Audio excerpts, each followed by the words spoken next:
สบายดีตอนนี้กำลังออกไปยางเลาะลินดิสนีย์แลนด์ก่อน อันนี้มันกำลังขับรถสิไปดิสนีย์แลนด์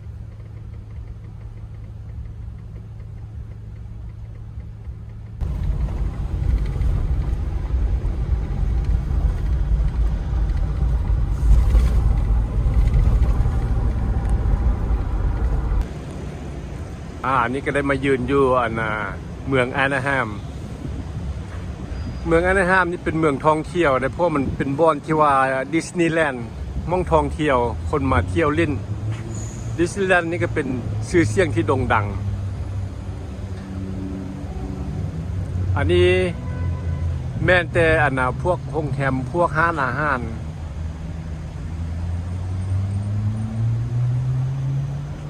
ดิสนีย์แลนด์แล้วก็มาทางนี้มึงไหมแม้แต่ร้านอาหารแม้แต่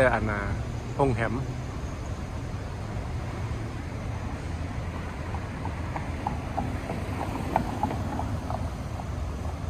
เนี่ยอันนี้มันอยู่ถนนฮาร์เบอร์กับถนนแคทเทลล่าเพราะว่าดิสนีย์แลนด์นี่มันอยู่ถนนฮาร์เบอร์กับกับแคทเทลล่าได้ดิสนีย์แลนด์นี่นะคนกำลังมาเที่ยวมาเที่ยวต่างรัฐต่างประเทศจะมาเที่ยวย่างอยู่แถวนี้แหละ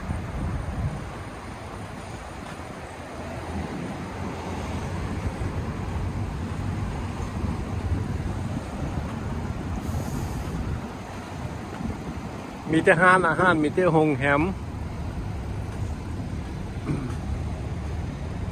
เนี่ยคันไปพุ่นเนี่ยอันเห็นจอมอยู่พุ่นก็มันอยู่ในดิสนีย์แลนด์ละมองเพิ่นลิ้นเพิ่นขี่เพิ่นขึ้นไปถึงพุ่นแล้วก็ขี่เบิ่งนั่นเบิ่งนี่มุงนั้นอันนี้มันตึกอยู่ในดิสนีย์แลนด์ตัวนี้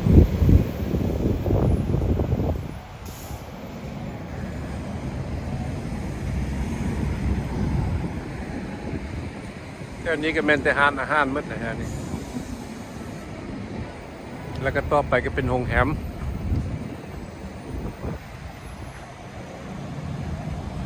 มันจะสับสนและวุ่นวายจะบีซี่เลยถนนตัวนี้นะเพราะว่าคนอันนี้ยังมันน้อยเลยนะเพราะมันยกบุเป็นวันเสาร์วันอาทิตย์เลยเป็นมื้อธรรมดาเลยอันวันเสาร์วันอาทิตย์นี้แต่วันยังก็ยากนะคันยามแรงไม่เสียนี่มันยามซัมเมอร์เลยตอนแรงๆแล้วนี่แต่ว่าคนนี้ส่วนมากก็เข้าไปดิสนีย์แลนด์หมดแล้วเข้าไปท่องเที่ยวเล่นแต่อันนี้ก็ท่ายอยู่เขตนอกให้เบิ่งซื่อๆดอกอันนี้นะไม่ได้เข้าไปในดิสนีย์แลนด์ดอกแต่ว่าท่ายอยู่คงเขตนอกดิสนีย์แลนด์แล้วจะมาทางนี้ดิสนีย์แลนด์เพิ่งแม่รถเมล์เนี่ยก็แลนถนนสายนี้ก็ไล่เลยไม่3-4 คันมาจอดตรงนี้อันนี้มันห้องบัสสต็อปมันบัสสเตชันมันเป็นบัสสต็อปบ้องรถเมล์มาพักเอาคนขึ้นคนลงเลยนะ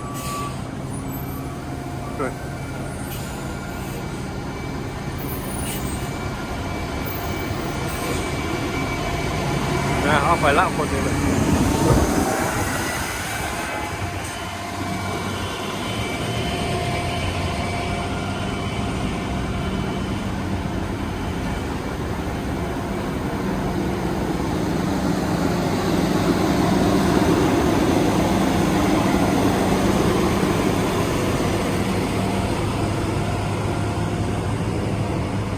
อันนี้มันรถเมล์ประจำทางอันนี้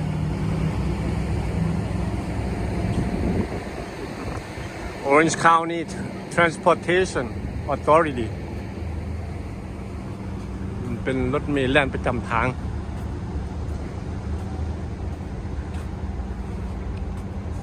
พูดละย่างไปพูดละดิสนีย์แลนด์นะต้องฝากพูดกันเป็นโรงแรมหมดแต่ฮักนอกดิสนีย์แลนด์นอกห้องเขต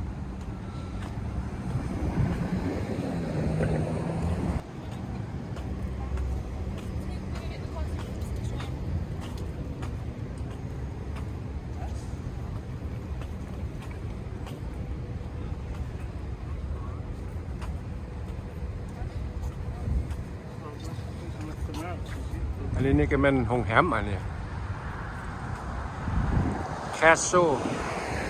Castle 'Inn and Suites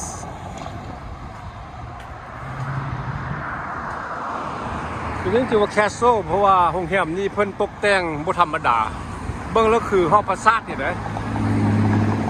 เนี่ยเบิ่งจอมมันได้เป็นปานหอพระซาดในโรงแรมนี่ชื่อว่าแคสโซเด้แคสโซอินแอนด์สวีทส์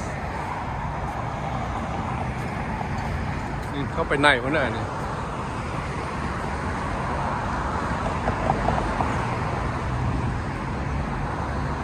โอ้งามเว้ยโรงแรมตัวนี้มีซี่มีสั้นดี สมกับโรงแรมสมกับอันซื้ออันภาษานั่นแหละโรงแรมภาษาเป็นสิว่าภาษาลาว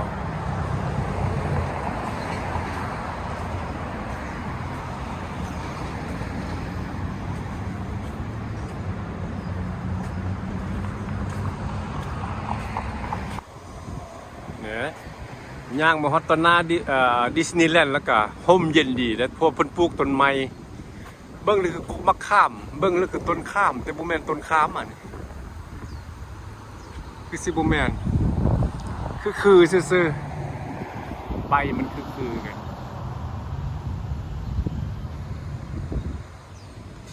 ห่มเย็นดีนะแต่ฝั่งฟักนั้นพุ่นบ่มีโรงแรมอ่ะเพราะว่ายังเป็นดิสนีย์แลนด์แล้วมองลิ้นมองเที่ยวอยู่ไหนมันมืดแล้วแต่ฮักเพิ่นเฮ็ดกำแพงบังสูงพุ่นอ้อมมาให้มันทางหน้าแล้วมันอยู่ทางพุ่นแหละทางหน้านี่สิย่างไปทางหน้าพุ่นแหละนี่เขาจะเข้าก็ไปซื้อปีอยู่ทางหน้าพุ่นเข้าไปโลดนี่ยังบ่ทันฮอดทางหน้าเทื่อนี่นะกำลังย่างไปเรื่อยๆงานนี้ยามฮ้อน แต่ว่ามันย่างอยู่แบบที่กองต้นไม้มันก็ห่มมันห่มแล้วก็เย็นดีอยู่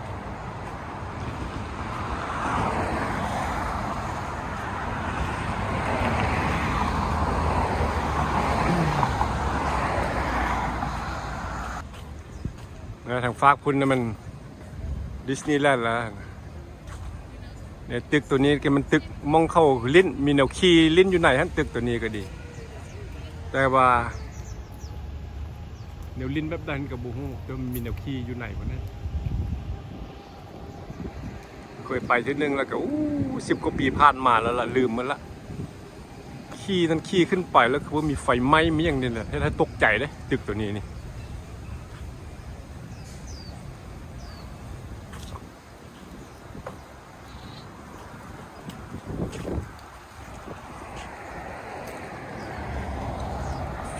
ไฟไหม้นั้นบุแมนว่าไม่แท้ดอกมันเฮ็ดให้คนย่านตกใจแบบไฟไหม้ปลอมหนะเข้าไปแล้วแบบไฟไหม้พูเฮ็ดให้คนย่านแต่หากบุแมนไหม้แท้บูฮูนี่ก็ตกใจแท้ไดคือเฮ็ดร้อนเฮ็ดนี่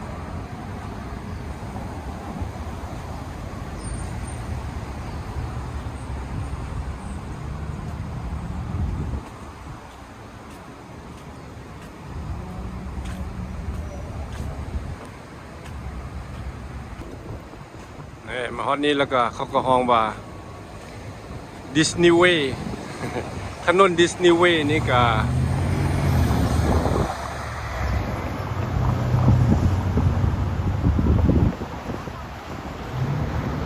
แม่นบนถนนดิสนีย์แลนด์เป็นถนนดิสนีย์เวย์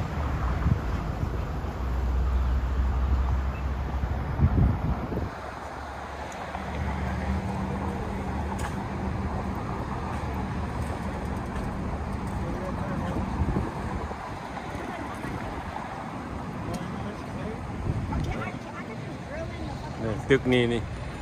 ตึกนี้เลยมันเป็นตาย่านนะขึ้นไปขี่เท่านึงแล้วเป็นตาย่านตึก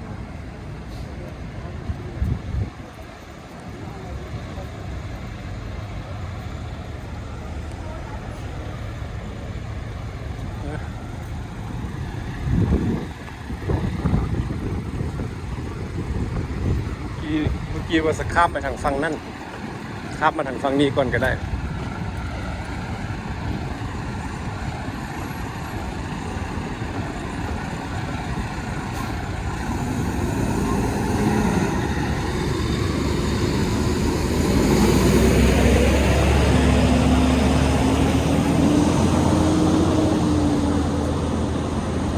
มันก็เป็นโรงแรมมืดเลยมีแม่คนกำลังรอท่าสิข้ามทางไปเข้าไปลินดิสนีย์แลนด์บางคนนี่ก็ซื้อปีไป3 มื้อเพิ่นเลยไปลิ้นมือเดียวมันบุกไข่เด้มันกว้างได้ทางในนี่ ทางในดิสนีย์แลนด์นี่มันกว้างมาทางทีต้องให้มันเลยลิ้นครบหมดเฮ็ดหมดลิ้นมือเดียวนี่บ่หมดเพราะว่ายังมันกว้างต้องได้ซื้อปีไป3 มื้อทำแล้วก็มานอนตามโรงแรมแถวนี้แหละแล้วก็มาไหม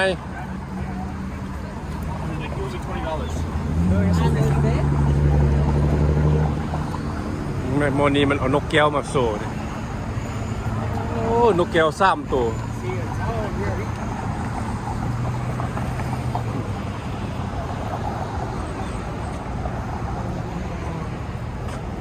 นกแก้วตัวนึงเขานอนแบ่งง่ายป่ะนี่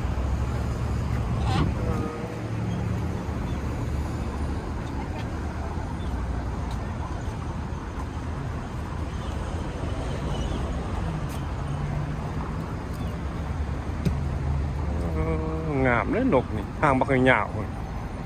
เนี่ยตัวนี้หางยาวนกแก้วหางยาวอันนี่เบิ่งคือนั่นเนาะ Get your bird photo, guys. You want it?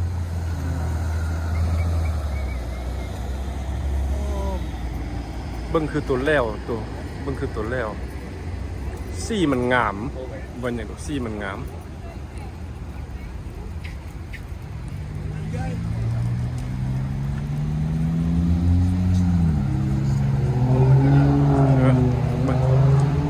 คือขึ้นได้มาแถวนี้นะเพราะว่ายังมองลิ้นมองเที่ยวคณะทางนอกได้นี่นะเบิ่นมองลิ้นแท้ๆแต่มันทางในพุ่นมองลิ้นน่ะทางนอกนี่มันมองเที่ยวทางนอกนี่กินข้าวกินน้ำมองคนมานอนมารับมานอนตรงเป็นโรงแรมเป็นห้านอาหาร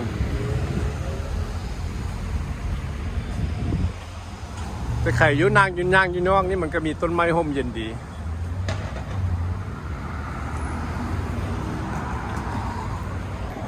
ทางฝั่งนั้นเป็นโรงแรมเป็นห้านอาหารเมื่อไรแถวนั้นมีโต๊ะมีตั้งไว้ทางนอกแต่เป็นโต๊ะดินแล้วคนแล้วมันนั่งกินข้าวตามระเบียงทางนอกนี่เต็มระแทงแรงมาละ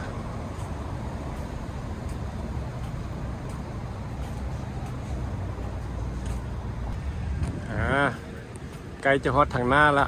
ไกลเข้าไปละเนี่ยผู้ย่างผู้ลิ้นเมื่อยย่างออกมาผู้ประหันได้เล่นก็ย่างเข้าไปบางคนเพราะว่าดินจนฮอตดึกคุณเด้มันปิดบน10 โมงกลางคืนคนวะมันมีการจุดซัมเมอร์ไปสินี่มันมีการจุดพลุอีกได้ฮะนะแรงมาแล้วคนเข้าสิยักอยู่ดึกกัน9 โมงครึ่งมีการจุดพลุมีจุดไฟเวิร์กมันจะให้คนอยู่มีการแห่พาเหรด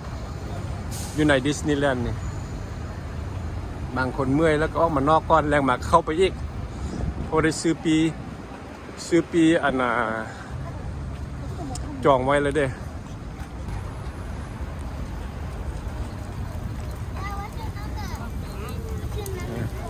อันนี้มันพวกเพิ่น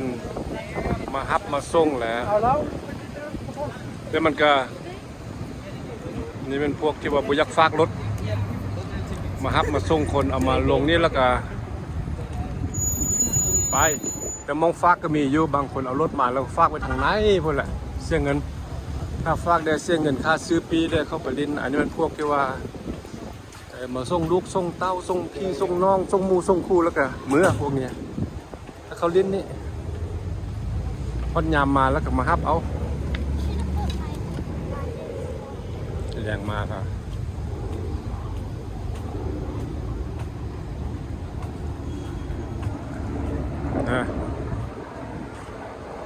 มีรถยนต์เนาะ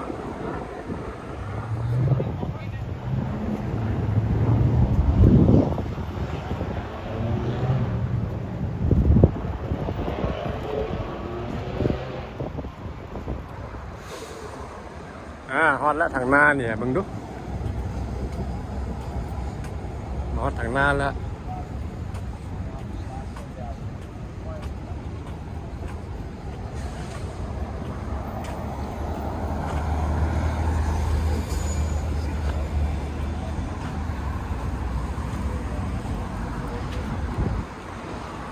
นะ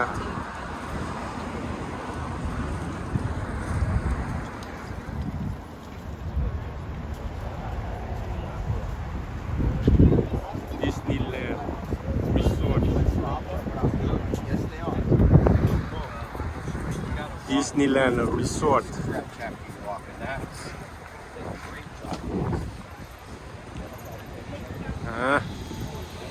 พวกคนนี้ดินเมื่อยแล้วออกไปพวกผู้เมื่อยก็เข้ามาผู้ไปผู้มาผู้เข้าผู้ออก in and out ดูสิย่างเขาไปไหนคุณเบิ่งดูเนี่ยมันในทางเขาไปไหนเลยนี่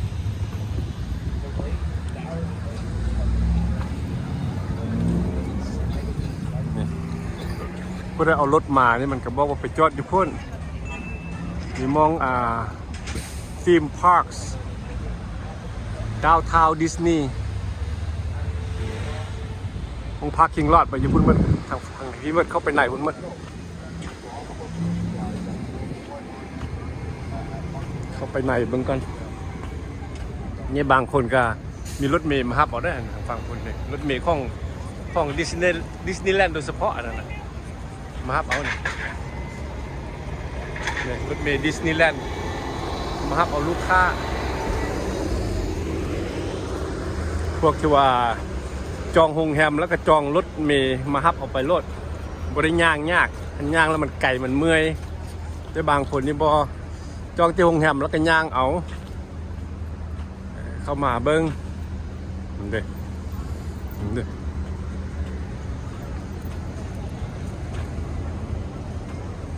นี่พวกนางค้าอันน่ะ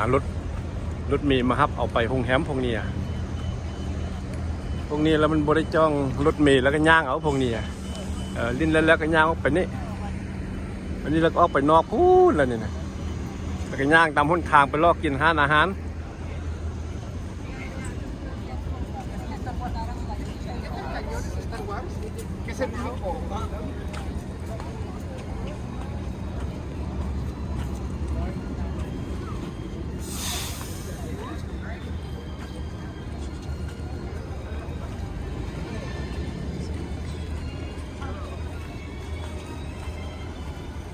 10 กว่าปีแล้วบริมาลินนี่นะดิสนีย์แลนด์นี่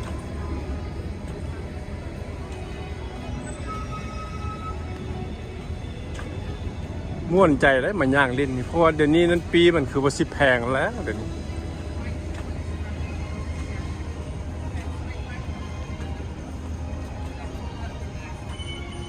ตอนมาลินนั้นปีหนึ่งนั้นก็สิมันประมาณ65-70 ดอลลาร์นี่แหละผู้หนึ่งแล้วก็ต่อมือหนึ่งแต่เดี๋ยวนี้เนี่ยบุ้งว่าราคาเท่าไหร่เดี๋ยวนี้ Excuse me, do you know the ticket how much for each the ticket here? I know for one ticket it's 184 around that, and then for two it's 200 and something for both parks. One person 184 Yeah, per day. Just for one park, yeah. One park. And I think for both parks in one day it's like 250, I believe. Wow. Yeah, I might be wrong though, but. Okay, all right. Thank you. You're right.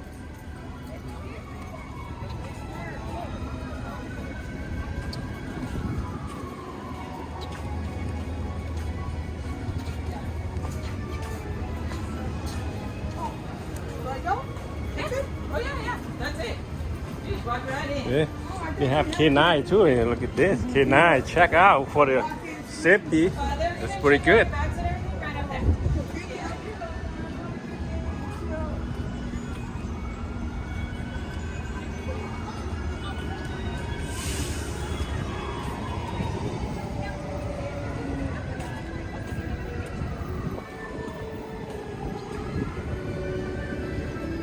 Wow.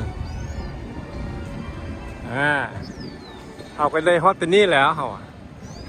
บ่มีทิเก็ตเด้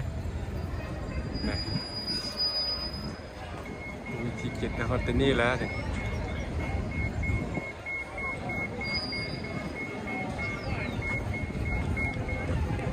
มึงดูไปถาม information ก่อนดูหลังเทื่อก็เข้าได้ที่บ่หันซื้อหรือไปซื้อทิเก็ตอยู่พุ่นอันนี้มันมองโอ้เข้าได้อยู่แต่มองเช็คซื่อเช็คอินว่า